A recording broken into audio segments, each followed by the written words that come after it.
Maximum parents का इधर कुछ दिनों से हमारे पास सवाल आया है कि अगर एक बच्चा है उनका, उसको ऑटिज्म है, तो उनको सेकेंड बेबी प्लान करना चाहिए कि नहीं करना चाहिए। ये मैक्सिमम लोगों ने पूछा, तो हमने सोचा कि इस पे एक डिटेल्ड वीडियो बनाएं कि पेरेंट्स को सारी बातें समझ आ जाएं। उसके बाद का डिसीजन उनका अपना होगा कि आगे क्या करें नहीं करें। कई बार वो इस कन्फ्यूजन में रहते हैं और इसके लिए अब उनको सही सॉल्यूशन नहीं मिलता तो परेशान होते हैं, स्ट्रेस में रहते हैं, चिंता रहती कि कहीं कुछ गड़बड़ ना हो जाए। एक बच्चे को ऑलरेडी प्रॉब्लम है, कहीं दूसरे को भी हो जाएगा तो एक के साथ तो इतना सफ़र करना पड़ रहा है, तो फिर दूसरे को भी हो जाएगा तो कहीं इसी तरह की सफ़रिंग ना हो जाए।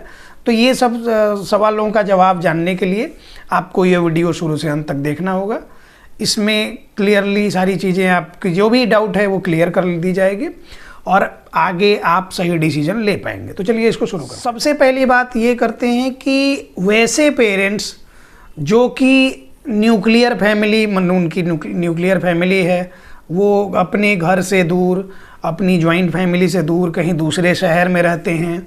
तो अब क्या है कि हस्बैंड वाइफ हैं, बच्चा है। इस केस में सोशल इंटरेक्शन प्रॉपर नहीं हो पाता बच्चे का। अब हस्बैंड सुबह सुबह अपने जॉब के लिए या फिर ऑफिस के लिए, जहाँ भी वो काम करते, बिजनेस के लिए, जैसे भी वो सुबह निकल गए, तो घर में बच्चा और बच्चे की मदर। अब इस केस में क्या होगा कि मदर नए जगह में है, बच्चे को ज़्यादा बाहर लेके जा नहीं सकती, कैसे क्या करना, सोशल इंटरेक्शन प्रॉपर नहीं कर सकती। कई बार बच्चा हैंडल नहीं हो पाता है बाहर लेके जाने के लिए, तो इस केस में प्रॉपर सोशल इंटरेक्शन नहीं होगा। तो सोशल इंटरेक्शन नहीं होगा, दिन भर घर में एंगेज करने के लिए आपको स्क्रीन एक्सपोजर देना ही पड़ेगा बच्चे को, और उससे एक अलग प्रॉब्लम डेवलप हो रही है। उससे बच्चे को एक वो वर्चुअल दुनिया में जा रहा है, एक वर्चुअल वर्ल्ड में जा रहा है, आभासी दुनिया को वो सही समझने लग जा रहा है। तो इससे वर्चुअल ऑटिज्म या फिर सेंसरी प्रोसेसिंग डिसऑर्डर या फिर मूड स्विंग, रेस्टलेसनेस, ये सारी प्रॉब्लम्स उससे डेवलप करती है एक्सेस स्क्रीन एक्सपोजर की वजह से। तो यहाँ भी प्रॉब्लम है। तो अब घर में जब कोई और नहीं है तो सोशल इंटरेक्शन होगा कैसे? अब हम कह रहे हैं कि दो मैच्योर ब्रेन के बीच में एक इमैच्योर ब्रेन कभी भी मैच्योर नहीं हो सकता है। अब इस बात को डिकोड करने के लिए ये समझिए कि दो एडल्ट लोग हैं, 30+ हैं, तो उनकी प्रोसेसिंग उस हिसाब से है, क्योंकि वो पेरेंटिंग कोच नहीं है, वो साइकोलॉजिस्ट नहीं है, वो मेडिकल फील्ड से नहीं है, तो इस बात को समझने में, प्रोसेस करने में उनको थोड़ी कठिनाई हो सकती है। तो वो इन बातों को नहीं समझेंगे कि बच्चा इस तरह से बिहेव क्यों कर रहा। वो एज तो उसके शरीर के हिसाब से तो एज सही दिख रही है, लेकिन वो उसकी अंडरस्टैंडिंग उतनी नहीं है, वो अपने एज के ग्रुप के बच्चों के हिसाब से बोलता नहीं है, समझता नहीं है, कमांड फॉलो नहीं करता, एक्शन नहीं करता। तो आपको ये चीज़ें समझ आएंगी नहीं, आप अपने हिसाब से डील करने लगेंगे। कई बार स्ट्रिक्ट हो जाते हैं पेरेंट्स। प्रिस्क्रिप्शन जब भी हम बनाते हैं तो वहाँ पे लिखते हैं कि हिस्ट्री ऑफ न्यूक्लियर फैमिली, और ब्रैकेट में मैंने हमेशा आज तक जहाँ भी जितने 50-60 हज़ार लोगों से ऊपर के पास प्रिस्क्रिप्शन गया होगा दुनिया के लगभग सारी कंट्रीज़ में, आप देखेंगे तो न्यूक्लियर फैमिली और ब्रैकेट में लिखा रहता है सोशियो साइकोलॉजिकल एब्यूज। अब सोशियो साइकोलॉजिकल एब्यूज क्या होता है कि जब आप बच्चे को बाहर नहीं लेके जा रहे हैं, सोशियोलॉजिकल एब्यूज हुआ, फोर्सफुली उसको आप घर पे रख रहे हैं, बच्चे को प्रॉपर तरीके से आप उसको सोशल इंटरेक्शन उसका डेवलप नहीं होने दे रहे हैं। साइकोलॉजिकल एब्यूज क्या हुआ कि आपको नहीं समझ आ रहा कि क्यों ऐसा हो रहा, और आप कई बार स्ट्रिक्टली डील करने लगते हैं बच्चे पे। जैसे पुराने लोग जितने भी हैं, ग्रैंड पेरेंट्स और जो भी बूढ़े पुराने लोग हैं, वो कहते हैं कि बदमाशी करता है, इसको डांटो, ये करो। मैक्सिमम लोग हमको ऐसा मिलते हैं और वो ऐसा कहते हैं कि इसको डांटेंगे, इसको मारेंगे, सब ठीक हो जाएगा। तो ये जो चीज़ें हम करते हैं, इसकी वजह से भी प्रॉब्लम बढ़ती है। तो इसलिए न्यूक्लियर फैमिली में सोशियो साइकोलॉजिकल एब्यूज होता है। तो ये सारी प्रॉब्लम्स डेवलप कैसे हो रही हैं कि आपके पास एक भी बच्चा नहीं है जिससे कि आपका बच्चा उस बच्चे की एक्टिविटीज़ को देख के कुछ सीख सके, उसको कॉपी करके ही सीखे, उसको देख के कुछ सुधारने की कोशिश करे, क्योंकि वो बच्चों के बीच नहीं जा रहा तो उसको कुछ समझ नहीं आ रहा कि क्या कैसे होता है। और आपके बच्चे की प्रॉब्लम ये है कि जब एज थी उसकी कि वो दुनियादारी से कनेक्ट हो, तो जब मैक्सिमम केसेस में वो स्क्रीन एक्सपोजर उसको ज़्यादा मिला, तो वो वर्चुअल दुनिया से कनेक्ट कर पाया, आभासी दुनिया से, रियल दुनिया से नहीं कनेक्ट कर पाया। तो मेजर प्रॉब्लम्स इसकी वजह से आ रही हैं। अब हम बात कर रहे थे कि जैसे 3 लोगों की फैमिली है, एक और बच्चे की प्लानिंग अगर करते हैं तो उससे नया क्या चेंज हो जाने को है, तो इसी पे मेन बात करना है। उसके पहले ये सारी बातें आप समझ लीजिए, अब चलते हैं उस पर एक एक करके चर्चा करते हैं। ऑटिज्म वाले बच्चों में जो न्यूरो डेवलपमेंट थेरेपी का अप्रोच हम यूज करते हैं, इसको एक तरह से रिहैबिलिटेशन का अप्रोच भी बोलते हैं, पेडियाट्रिक रिहैबिलिटेशन बोलते हैं। तो उसमें तो पेडियाट्रिक के सारे केसेस आते हैं, लेकिन न्यूरो रिहैबिलिटेशन में, न्यूरो डेवलपमेंट में ये सारी चीज़ें आती हैं। तो जहाँ भी बात रिहैबिलिटेशन की होगी तो वहाँ पे री एजुकेशन एक टर्म आएगा। एडल्ट रिहैबिलिटेशन में भी ऐसा होता है, पैरालिसिस के रिहैबिलिटेशन में भी ऐसा होता है।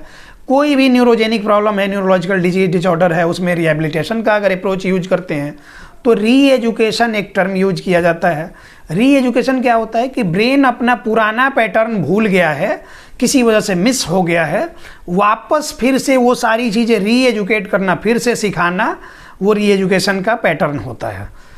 तो आपका बच्चा जो कि सपोज कीजिए कि 3 साल का है, 4 साल का है या 5 साल का है, जो चीज़ें वो मिस कर गया, अगर आपके घर में एक छोटा बच्चा आता है तो उसके साथ देखेंगे कि उसकी एक इमोशनल बॉन्डिंग बनेगी और उस बच्चे को देख के बहुत सारी चीज़ें ये अपने फ्लैशबैक में जाएगा और वहाँ से जीना शुरू करेगा, वहाँ से समझना शुरू करेगा और फिर उस तरह से वहाँ से सीखते सीखते जो चीज़ें मिस हुई थी री एजुकेट होने लगेंगी। इसमें इस बात को ऐसे समझिए कि एमपी से एक बच्ची के पिता जुड़े, सबसे पहले दिन 2022 में 18 दिसंबर को हमने ऑनलाइन सेशन शुरू किया था, पहला दिन था। उसमें वो जुड़े अपने बच्चे को लेके, 7 लोग उसमें से जुड़े थे, उसमें और 6 लोग मुझे याद नहीं है, वो अभी तक टच में रहते हैं इसलिए याद है। वो जुड़े और ऑटिज्म की प्रॉब्लम, बच्चे की माइल्ड ऑटिज्म का केस बच्ची का, उसके बाद उस पर काम हुआ। अभी बच्ची वो 90-95% तक इम्प्रूव कर गई, मेन स्ट्रीम से जुड़ गई है, बिल्कुल नॉर्मल लाइफ चल रही है। हाँ, अभी भी 2-3 महीने में एक आध बार कंसल्टेशन हो जाता है, रिव्यू रीअसेसमेंट वगैरह हो जाता है, आगे क्या करना है वो सारी चीज़ें बता दी जाती हैं। तो उनके केस में क्या हुआ कि कुछ समय के बाद कंसीव किया बच्चे की मदर ने, फिर एक बच्ची हुई कुछ समय के बाद, और ये अभी थेरेपी का टाइम चल रहा था, जब रेगुलर थेरेपी चल रही थी तब की बात है। तो फिर से एक बच्चे की डिलीवरी हुई। उस बच्चे के आने के बाद कुछ दिन बाद देखा गया कि ये जो बच्ची जिसको ऑटिज्म है उसमें काफ़ी हद तक बिहेवियरल चेंजेज आए, इमोशनल कनेक्शन डेवलप हुआ पेरेंट्स के साथ, बच्चे के साथ। कुछ समय के बाद फिर क्या हुआ कि उस पर ध्यान अगर ज़्यादा दे रहे हैं पेरेंट्स, वो रो रही है छोटी वाली बच्ची, तो उसको गोद में अगर उठाने के लिए जा रहे हैं और इसको नहीं गोद में लिया जा रहा है, तो एक तरह से इसमें ईर्ष्या की भावना, जलन की भावना, फिर उसको मारना, उसका बाल नोच देना, उसको रुलाना, कुछ दिन तक वो चला। तो मतलब ये है कि बच्चे में सिर्फ अच्छाई डेवलप हो ये सही नहीं है, सब तरह के इमोशंस डेवलप होने चाहिए। सच ही सिर्फ सिखाएंगे तो झूठ का पता ही नहीं होगा, झूठ पता होगा तभी कंपेयर करके ये करा जाएगा कि नहीं ये झूठ ये सच। कंपेयर करने के लिए कोई कुछ होगा ही नहीं। जैसे कि राजनीति में हमारे यहाँ होता है कि विपक्ष खत्म हो जाएगा, अगर एक मजबूत विपक्ष ना हो तो सरकारें मनमानी करती हैं, ऐसा कहा जाता है, हर किसी ने सुना होगा। ठीक उसी तरह से सिर्फ अच्छाई ही अच्छाई सिखाई गई और बुराई नहीं पता बच्चे को, तो अवेयर ही नहीं है, तो अच्छाई बुराई का भेद नहीं पता उसको, तो फिर क्या अच्छा क्या बुरा वो डिफ्रेंशिएट नहीं कर पाएगा। इसी तरह की बात कि पहले उसको दुलार आया, प्यार आया, उससे काफ़ी इमोशंस डेवलप होने शुरू हुए, उसमें उसको प्यार दुलार करना, फिर उसके बाद देखेगा कि नहीं इस पर ज़्यादा ध्यान दिया जा रहा है, तो अटेंशन पाने के लिए उसको ये करना, उसको भगाना, उसको रुला देना। और फिर जब धीरे धीरे समझदारी डेवलप कर गई, सोशियो इमोशनल स्किल्स डेवलप कर गए बच्चे में, तो फिर वो उसके बाद उस बच्ची के साथ वो खेल रही है, कोऑपरेट कर रही है, उसको अपने साथ गेम प्ले में इन्वॉल्व कर रही है, और वो बच्ची अब इसको बहुत सारी चीज़ें ले आके देती, समझाती है कि ऐसे करो वैसे करो करके। तो अब ये एक दूसरे के कंपेनियन हो गए, अब कंपेनियनशिप में चीज़ें चल रही हैं। तो जो एक अकेली बच्ची, दिन भर पेरेंट्स कुछ काम भी करेंगे अपना, सिर्फ वो बच्चे पे तो ध्यान देंगे नहीं, हर एक कोई इससे रिलेट कर पाएगा। तो उस बच्ची के खेलने के लिए एक बच्ची और घर में है, और जो छोटी वाली है उसके खेलने के लिए ये है घर में। तो दोनों एक दूसरे के साथ एक एक कुछ फन एंड प्ले एक्टिविटी, कुछ ग्रुप एक्टिविटी बना सकते हैं। तो इससे इनकी इमोशनल बॉन्डिंग, सोशल अवेयरनेस, एक दूसरे से एक्सप्रेस करने की क्षमता, ये धीरे धीरे विकसित होते जाएगी। और ह्यूमन इमोशंस, इसी को बोलते हैं ह्यूमन इमोशंस, डेवलप कर रहा है। इसकी वजह से वो बच्ची बहुत बेहतर इम्प्रूव की। इसी तरह से 2-3 एग्जाम्पल्स और भी हैं कि पेरेंट्स ने पूछा कि सर हम सेकंड बेबी प्लान कर सकते हैं कि नहीं। हमने कहा कि आपको करना चाहिए। उस बहाने ये होगा कि कम से कम एक नया बच्चा आएगा तो आपका ध्यान थोड़ा, वो सीसीटीवी कैमरे की तरह जो इस बच्चे पे लगा रहता है, वो थोड़ा डिस्ट्रैक्ट होंगे, आप उस बच्चे पे ध्यान देना शुरू करेंगे, वो सब कुछ सही होते जाएगा। तो एक पॉजिटिविटी आपके मन में आएगी। और जब समय बंटने लगेगा इन सारी चीज़ों में, सिर्फ एक ही चीज़ को बार बार रिपीटेटिव मोड में मजबूरी में करना पड़ जाए, तो फिर क्या होता है कि अपने आप के लिए हीनता की भावना आने लगती है। फिर उसी को स्ट्रेस, एंजाइटी, डिप्रेशन या फिर लो कॉन्फिडेंस हो जाता है। ये सारी चीज़ें होती हैं। तो इसलिए हम हमेशा सजेस्ट करेंगे कि एक सर्टेन एज के बाद से आपको फिर से एक बेबी प्लान करना चाहिए। हाँ, इसके कुछ रिस्क फैक्टर्स को ध्यान में रखते हुए उन सब चीज़ों का टेस्ट करा के सबसे पहले उससे निश्चिंत हो जाना चाहिए। डॉक्टर से प्रॉपर गाइडेंस लेके, कोई गायनिकोलॉजिस्ट हैं जिनसे संपर्क में आप हैं, हर कोई डिलीवरी के टाइम में जाता ही है, तो उनसे बेहतर सजेशन लेके कुछ ज़रूरी टेस्ट कराना होता है। कुछ जेनेटिक टेस्ट होते हैं जहाँ की पहले बच्चे में सस्पेक्टेड केस है कि कुछ जेनेटिक प्रॉब्लम रही है, कुछ हेरिडिटरी प्रॉब्लम रही है, तो वहाँ जेनेटिक टेस्ट वगैरह की ज़रूरत पड़ती है। इसके अलावा हम हमेशा कहते हैं कि एक टॉर्च इन्फेक्शन का टेस्ट ड्यूरिंग प्रेगनेंसी, फर्स्ट जो ट्राइमेस्टर होता है, 3 महीने के अंदर टॉर्च इन्फेक्शन का एक प्रोफाइल टेस्ट करा लेना होता है कि मदर तो इन्वायरमेंटल पैथोजेंस वायरस से अफेक्टेड नहीं है। अगर मदर अफेक्टेड हुई तो बच्चा अफेक्टेड होगा। जैसा हमने बताया था एक वीडियो में कि सारा कुछ डिपेंड करता है मदर के हेल्थ पे ही। तो अगर मदर इन्फेक्टेड होगी तो बच्चा इन्फेक्टेड हो जाएगा। और बाद में वही प्रॉब्लम जब नहीं डिटेक्ट होती या फिर गायनिकोलॉजिस्ट आपका सजेस्ट नहीं करता और प्रॉपर आप उसका समझ नहीं पाते, उसका मैनेजमेंट नहीं किया जाता, तो बच्चे आते हैं तो फिर माइक्रोसिफेली, मैक्रोसिफेली, इसके अलावा आपको हिपेटोमेगाली वगैरह का सिम्टम मिलेगा, स्प्लिनोमेगाली का सिम्टम मिलेगा। इसके अलावा बच्चे में sensory processing disorder, autism type symptoms भी मिलते हैं कुछ केसेस में। तो ऐसा होता है। तो ये सारी जो बातें हैं, कॉम्प्लिकेशंस और रिस्क फैक्टर्स जो इन फ्यूचर डेवलप कर सकते हैं, उन सारी चीज़ों से निश्चिंत रहना होता है, प्रॉपर डॉक्टर से कंसल्ट करके। और हमेशा जो उसका जो भी होता है पैथोलॉजिकल डायग्नोसिस, रेडियोलॉजिकल डायग्नोसिस, इन सारे इंटरवेंशन से गुजरते हुए जाना होता है, तो बिल्कुल हेल्दी बेबी होता है। और उसको फर्दर प्रॉब्लम होगी कि नहीं, ये डाउट अगर आपके मन में है, तो 100 में से सिर्फ 5% केसेस में ऐसा होता है कि कुछ प्रॉब्लम हो सकती है। 95% केसेस में आप सेफ हैं।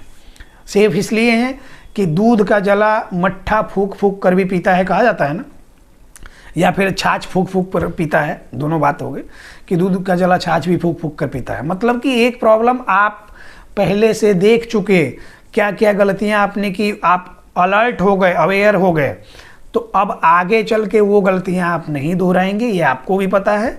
इसलिए आपके दूसरे बच्चे को ऑटिज्म होने के चांसेस बहुत कम हैं। तो उम्मीद करते हैं कि अब इतने में आपको सारी बातें समझ में आ गई होंगी। ज़्यादा लंबा वीडियो ना करते हुए इस टॉपिक को अब यहीं क्लोज करेंगे। इसमें किसी को कुछ और डाउट रह गया हो तो आप कमेंट बॉक्स में कमेंट कर सकते हैं, हम उस पर भी वीडियो बना के क्लियरली आपको सारा अपडेट दे देंगे। Be aware, be positive. और ये ऑटिज्म का जो केस होता है ना, ये ठीक होता है, पूरी तरह से मेन स्ट्रीम से बच्चे जुड़ते हैं। बस आपको प्रॉपर ट्रेनिंग की ज़रूरत है। बिना नॉलेज के, बिना ये कि सिर्फ यूट्यूब वीडियोज के भरोसे रह के अगर करेंगे तो नुकसान ही होगा, इस बात का ध्यान रखें। और नीड बेस्ड थेरेपी पे ध्यान दें, डिमांड बेस्ड थेरेपी पे ध्यान ना दें। नीड जो है बच्चे की, वो प्रॉपर असेसमेंट और गाइडेंस, प्रॉपर उसका डायग्नोसिस के बाद स्टेप बाय स्टेप प्रोसीजर्स होते हैं, वो नीड बेस्ड थेरेपी होती है। डिमांड बेस्ड थेरेपी क्या होती है, कुछ वीडियोस देख के और आपने खुद से ही लग गया कि ऑटिज्म है और आप अलग अलग चैनल पे जाके और कॉल करके यह कहते हैं कि हमको होम प्लान लेना है, हमको रेगुलर बेसिस पे थेरेपी नहीं करनी, होम प्लान दे दीजिए, हम उसके अकॉर्डिंग करेंगे। तो ये सब कहा जाता है कि हीट एंड ट्रायल मेथड है, मतलब ये अंधारे का लाठी है, अंधेरे में आप लाठी चलाए, सही जगह पर लगेगा नहीं लगेगा, कहीं आपको ही वापस आके लग जाए, प्रॉब्लम वाली बात है। इन सब बातों को ध्यान में रखेंगे। अगर आपके बच्चे में कुछ प्रॉब्लम लग रही है, आपको हमारे साथ जुड़ना है, स्क्रीन पे नंबर दिया हुआ है, आप हमारे साथ कांटेक्ट कर सकते हैं, बच्चे का कंसल्टेशन करा के उसके अकॉर्डिंग प्रोसीड कर सकते हैं। जो भी उसकी नीड बेस्ड थेरेपी होगी आपको बताया जाएगा और आप घर बैठे अपने बच्चे को मैनेज कर सकते हैं। धन्यवाद।